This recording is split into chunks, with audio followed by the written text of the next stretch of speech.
Imagine a coworker hands you a thoughtful gift, a simple coffee mug, a gesture of workplace camaraderie. Now imagine that gift pulls you into a web of lies so dangerous it could cost you everything. Welcome to Shocking Stories, where we uncover the chilling truths hiding behind everyday moments. Today, we're diving into a tale about a woman whose coworker's gift led her to a cold case and a plot to frame her for murder. Ever think a kind gesture could be a trap? Buckle up, because this story will make you rethink office friendships. Let's dive in.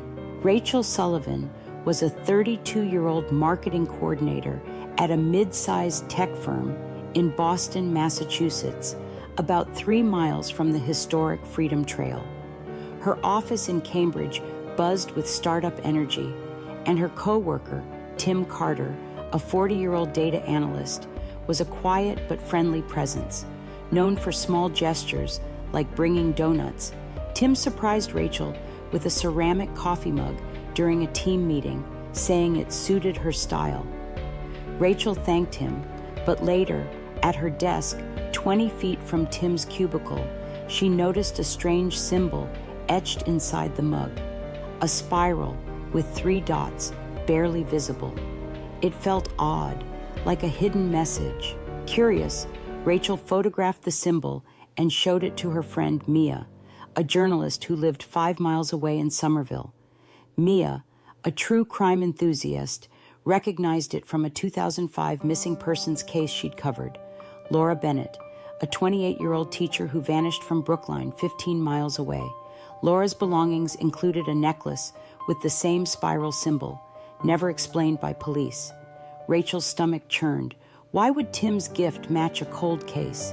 She searched online for the symbol, finding a forum post linking it to a secretive Boston group, the Order of the Spiral, rumored to be a cult. Was Tim involved? What would you do if a coworker's gift tied to a creepy case? Rachel hesitated to confront Tim. He was reserved, always tinkering with code, but never threatening.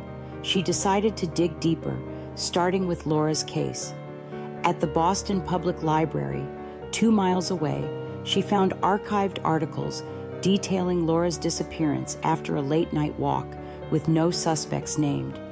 A grainy photo showed Tim, then 20, as a friend, questioned by police. Rachel's heart raced. Tim had a direct connection. She confided in Mia, who urged her to hire a private investigator. Rachel contacted Lisa Torres, a PI based 10 miles away in Quincy, who specialized in cold cases. Lisa agreed to investigate Tim, warning Rachel to stay discreet. Lisa's initial findings were alarming. Tim's background before 2005 was sparse, with gaps in employment and a sealed juvenile record.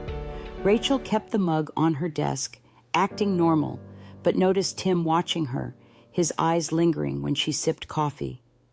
One night, working late 50 feet from the office entrance, Rachel found her computer hacked, with files deleted and a new document titled Spiral.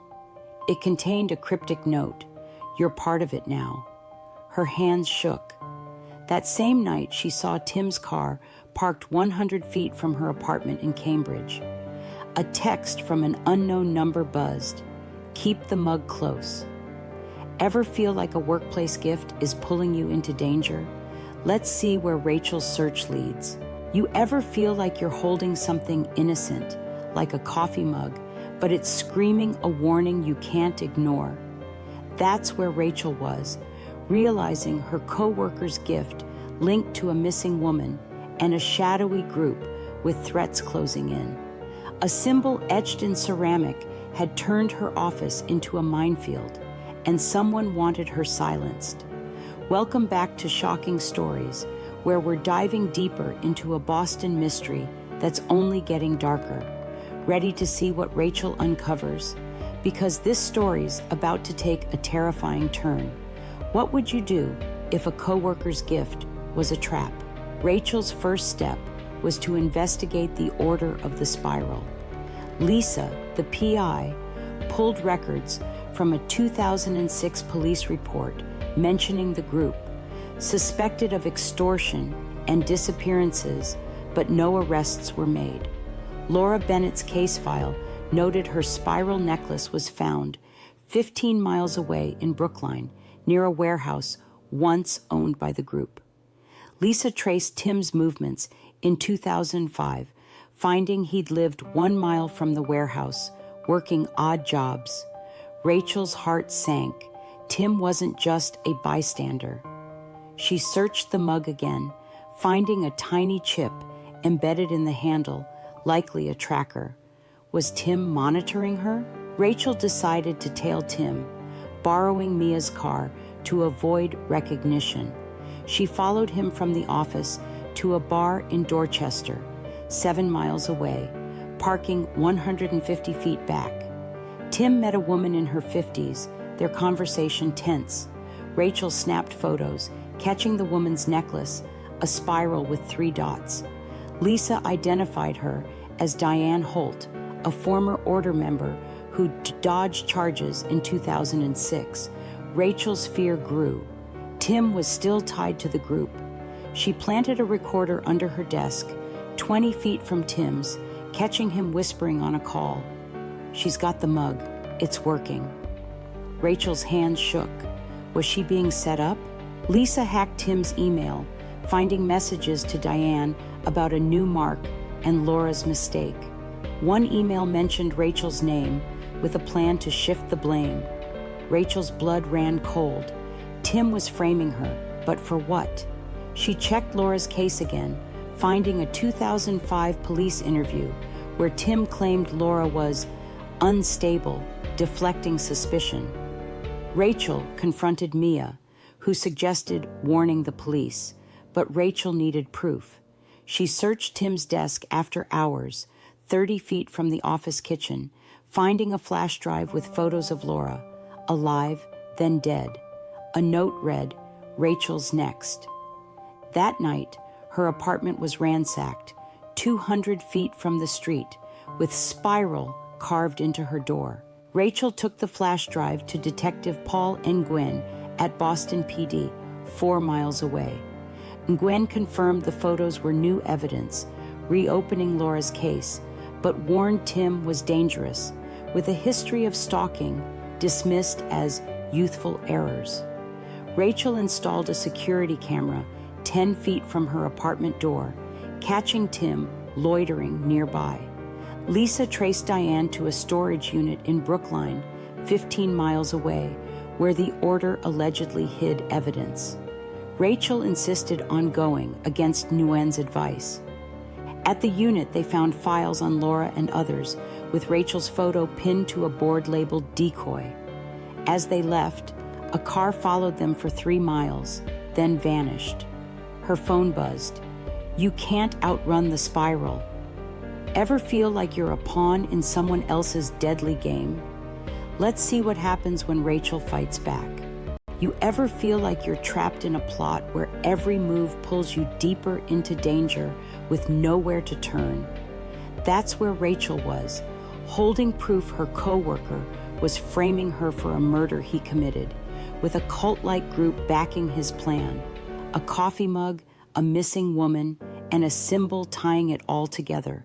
Her life depended on breaking free. Welcome back to Shocking Stories, where we're about to uncover the final twist in a tale that turned a gift into a fight for survival. Ready for the shock of a lifetime? This one's going to hit you hard.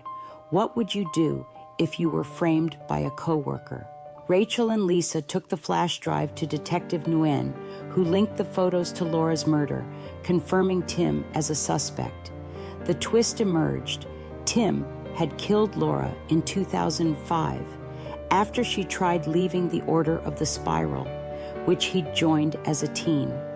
He'd planted the mug to frame Rachel, using her as a decoy to distract police while he and Diane planned another hit. Nguyen issued a warrant for Tim, but warned Rachel he was volatile, likely targeting her next. Rachel's heart pounded. She'd trusted Tim for years, sharing coffee breaks 20 feet from his desk. Wyan planned a sting at the office 3 miles from downtown, but Rachel needed closure. She confronted Tim at work, 50 feet from the conference room, showing the flash drive. "Why me?" she demanded. Tim's face darkened. "You're too nosy," he sneered, admitting he'd chosen her because she lived alone, making her an easy scapegoat. He'd hacked her computer and ransacked her apartment to plant evidence, hoping police would suspect her of Laura's murder. As Rachel backed away, Tim grabbed a stapler, swinging it. She dodged, screaming, alerting security 100 feet away, but Tim fled through a fire exit. Rachel and Lisa tracked Tim to the Brookline warehouse, 15 miles away, where the order once operated. Nguyen's team surrounded the area, but Rachel entered alone, 200 feet from the main road, finding Tim burning files. "You ruined everything," he snarled, pulling a knife. Rachel stalled, asking about Laura, and Tim confessed, boasting about his perfect crime, until Diane betrayed him to save herself. As he lunged, Nguyen's team burst in, tackling him, but Tim slashed an officer's arm before being cuffed. A search of the warehouse, 50 feet from a hidden basement, uncovered Laura's belongings and a list of order targets, including Rachel. Tim was charged with murder, extortion, and attempted assault, while Diane turned state's evidence, exposing the order's network, active 20 miles away in Newton. Rachel quit her job, moving 100 miles to Providence, Rhode Island, unable to stay in Boston. The worst part? Tim's prison calls to Diane hint at other order members watching Rachel, and she checks her mugs for symbols, fearing another trap. So, could you accept a coworker's gift after this? This is Shocking Stories, and we're just getting started. Hit that like button if this gave you chills, and subscribe for more heart-pounding tales. Comment, would you accept a coworker's gift? Share this video, because sometimes the smallest gestures hide the deadliest motives.